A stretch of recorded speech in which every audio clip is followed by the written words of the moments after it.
Hello and welcome to the Clipboard Show. This is your number one unfiltered, unscripted show. I am Latte.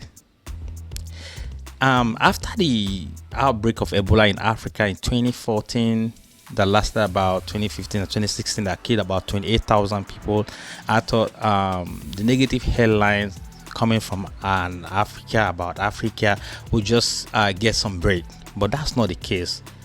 2 days ago, some type of snail was spotted in Florida, and they said it's from Africa. And I'm not just very comfortable with the headline, the way the headline was actually put out there. Okay, I'm gonna let you listen to the news, how the news came out, and I'll just talk about it. Stay tuned. They're back. We are talking about the giant African land snail. They're back. We are talking about the giant African land snail. They're back. We are talking about the giant African land snail. And there is some cause for concern. Tonight, state officials have set up a quarantine area so they don't spread further. As CBS News Miami's Ted Scouten reports, nearly 200 of the snails have been found so far in Miramar. They're huge. The giant African land snail can be as big as your hand.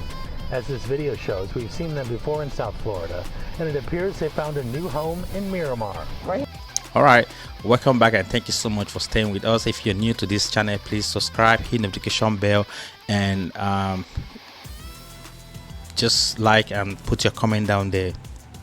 We live in a very sensitive age where people are just too sensitive to every headline news, and the reason why I have concern about this is, as soon as you go out there to the store, anywhere you go, and you're from Africa, you see people start bringing attitude like, oh, there's an outbreak, there's a snail from Africa, there's this issue with the snail, and you're from Africa. People start giving you attitude. You don't even know. People start giving you attitude. You know, when any outbreak of any health issue of health concern comes out like this, and it's attached to a particular race or particular ethnic nationalities, other people start giving you attitude. During the time of monkeypox, as soon as you working somewhere, have you traveled out of the US before? Have you visited? When last did you visit Africa? Those are the questions that you start hearing. Then during the COVID, you see people were acting negatively towards the Asians, that, oh, you're China, you carry the virus. And coronavirus is impacting communities across the globe, but here at home, it's also leading to some disturbing occurrences. Many in our Asian American neighborhoods are reporting that foot traffic is down and business has slowed to a halt. Even more troubling, we are seeing a disturbing rise in hate. No, I'm gonna share it to my family. As COVID-19 spreads across the United States, so does an alarming rise in hate crimes within Asian American communities. Why did they do that to this car? My heart just sunk. This car vandalized in California. The language too disturbing to show you. And the Chandy family is devastated. Anna, in tears, forced to explain to her child what the racial slurs mean. Why are they being racist to us? We don't even have the coronavirus. And then there's this video posted to Facebook. So there are ways this news can come out without making it sound like, oh, this news is coming to kill everybody. The African giant land snail. Come on, it is snail. It's not. There's a parasite actually found on this snail, which is can cause meningitis, but they didn't say it's viral that it causes. They say it may cause. And they also say the major threat, when I read the news, the major threat is call it agricultural pet that can feed on your grasses, your lawn, and fruit and all that. It's not that it has a viral disease that as soon as you come across this snail, it's gonna just kill you. Then I did my own research to look at the source, the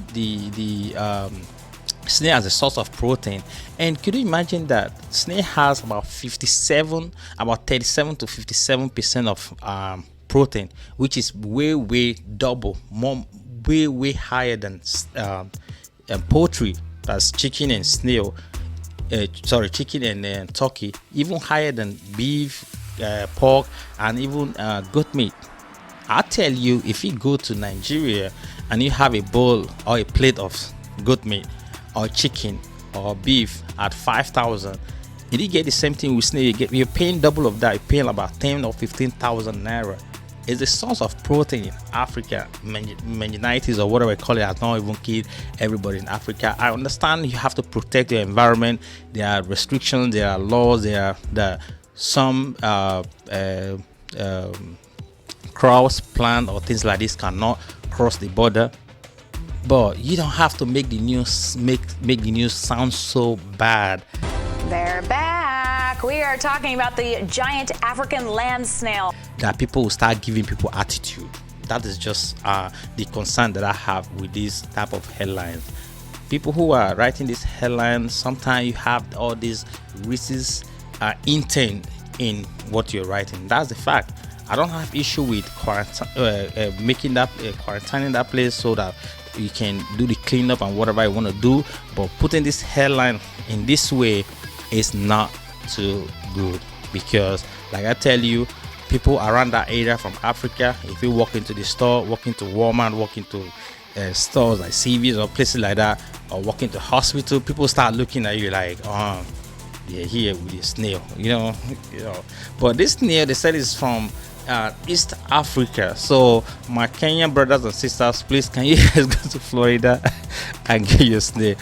Thank you so much for staying with us. That is what we do. We talk about real issues, about real people, and just put our opinion out there. So if the news editor or whatever in CBS come across this video, next time they're going to know how to like just put the headline news not in the way that will affect people negatively. Thank you so much. Subscribe and you stay safe.